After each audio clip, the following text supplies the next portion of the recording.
Bonjour, bienvenue dans le podcast « L'histoire des Germains, des Francs et des Mérovingiens ». Je m'appelle Xavier. Et je m'appelle Romain. Abonnez-vous à notre podcast sérieux, mais pas trop, conçu pour les passionnés d'histoire qui veulent tout comprendre sur ces peuples, leurs aventures, leurs coutumes et leurs territoires durant le premier millénaire. Retrouvez-nous sur les réseaux sociaux Facebook et Instagram et sur notre site internet à meropodcast.fr. Et n'hésitez pas à nous faire part de vos commentaires ou à nous donner des étoiles sur votre plateforme de balado favorite. Ceci est l'épisode bonus 58, le clan des Toulousains. Dans les années 460, un richissime aristocrate auvergnat et évêque de Clermont, du nom de Sidoine Apollinaire, un homme qui deviendra l'écrivain gallo-romain le plus célèbre du 5e siècle, nous laisse dans une lettre ce témoignage sur Théodoric II, le roi des Visigoths. Et je le cite. « Plus d'une fois, tu m'as prié de te faire connaître l'extérieur et les habitudes de Théodoric, roi des Goths, dont la renommée populaire vante la politesse. J'obéis volontiers, jaloux de satisfaire, autant que le permet, l'espace d'une lettre, ta curiosité si louable et si noble. C'est un prince bien digne d'être connu, même de ceux qui ne sont point admis à son intimité. Car Dieu, souverain arbitre, et la nature se sont réunis pour le combler des plus heureux dons. » Sidoine Apollinaire, livre 1, lettre 2. Le merveilleux prince Théodoric II, dont il est question ici, a une histoire peu banale. Comme tout son peuple d'ailleurs, ces Visigoths rentraient un peu par hasard sur le territoire romain en essayant d'échapper aux Huns 100 ans plus tôt, tuant l'empereur Valens sur le champ de bataille à Andrinople en 378, errant à travers l'Empire sous la direction d'Alaric et de ses successeurs, pour finir dans la région toulousaine à partir de 418, après avoir pillé Rome. Théodoric II, pour sa part, n'est qu'un commandant de cavalerie durant la bataille géante des Champs cataloniques où son père, le roi, trouve la mort. Mais lorsqu'il rentre dans le royaume de Toulouse, il mène la rébellion contre son grand frère l'héritier et récupère le trône en 553, à la mort de celui-ci dont il a peut-être été l'assassin. Notre homme commence alors un règne assez spectaculaire d'une quinzaine d'années, où il va agrandir son royaume wisigoth de manière conséquente, en s'emparant successivement d'une bonne partie de l'Ibérie du Nord, en battant les Romains et en écrasant les Suèves, un autre peuple barbare, tout en annexant la Novempopulanie, c'est-à-dire la Gascogne moderne, et la Septimanie, soit le Languedoc-Roussillon.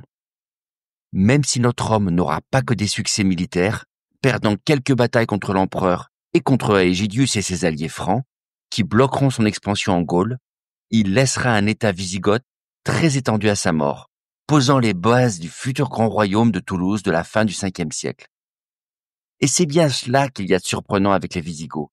Ils sont à la fois les pires ennemis et les plus grands admirateurs des Romains. Car en dépit des Foedus qui les lient officiellement au pouvoir de Ravenne depuis leur installation à Toulouse, les Visigoths ont bien compris qu'ils font exactement ce qu'ils veulent sur leur terre, la loi du plus fort restant toujours la meilleure. Dans le fond, tous ces rois barbares n'ont qu'une soumission de façade à l'Empire, avec ses traités, et en contrôlant leur territoire, leurs taxes et leur armée, ils sont en réalité totalement libres chez eux. Et ainsi, les rois Visigoths, à commencer par Théodoric II, n'hésiteront jamais à croquer des pans entiers de terre romaine à la moindre occasion, et en dépit des traités, durant tout le 5e siècle. Mais malgré cette totale indépendance, qui ressemble à une véritable sécession dans le fond, il n'y a pas plus romanophile que les Visigoths. À commencer par leur roi, comme le prouve cette lettre très élogieuse d'un aristocrate gallo-romain pur jus comme Sidoine Apollinaire. Théodoric II est véritablement un grand roi, et pas que sous le rapport militaire. Il dirige un royaume prospère, avec une administration et une fiscalité bien organisées, issus directement du monde romain. Le royaume de Toulouse ne compte peut-être que 200 000 Visigoths au milieu du 5e siècle, mais dirige un ensemble de plusieurs millions d'habitants romains sous ses ordres. D'ailleurs, on prête à ce roi le premier code de loi romano-barbare rédigé, connu sous le nom d'édit de Théodoric, qui, mélangeant les droits romains traditionnels avec les éléments traditionnels germaniques, permet d'organiser ce nouvel État avec efficacité, comme la vie de ses différents sujets, romains et wisigoths.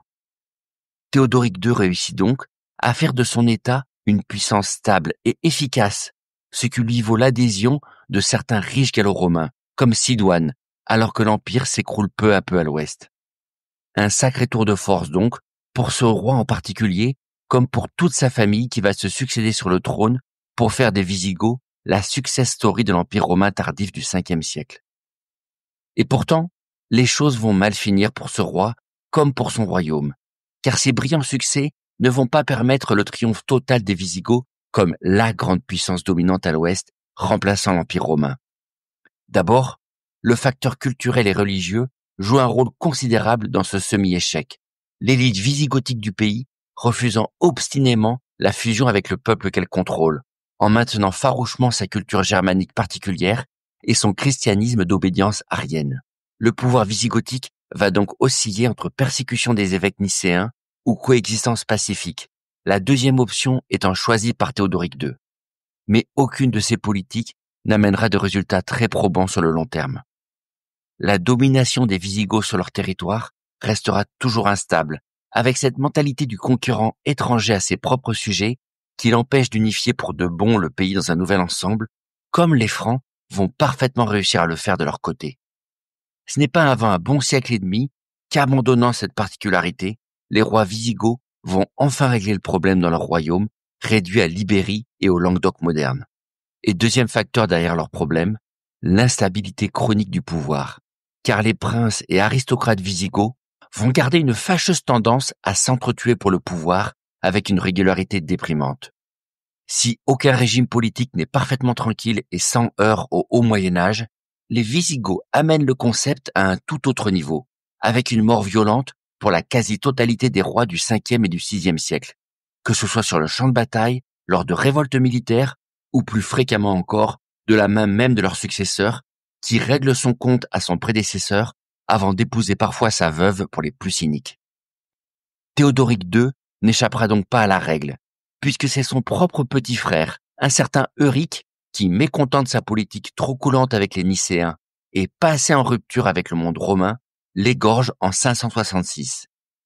Un grand coup de barre vers une domination wisigothique plus affirmée du royaume piloté par cet homme, commandant militaire extraordinaire qui va ajouter la quasi-totalité de l'Ibérie, l'Auvergne et même la Provence au royaume de Toulouse avant de laisser le trône à son fils. Un fils connu sous le nom très glorieux de Alaric II, qui devient roi de Toulouse à peu près au même moment que Clovis. Mais s'il prend le contrôle d'un royaume extrêmement puissant sur le papier, bien plus que le micro-État des Saliens, l'État wisigothique aborde le 6e siècle avec pas mal de fractures dans le fond. Fractures qui vont s'avérer insurmontables finalement pour celui qui sera le dernier roi des Toulousains.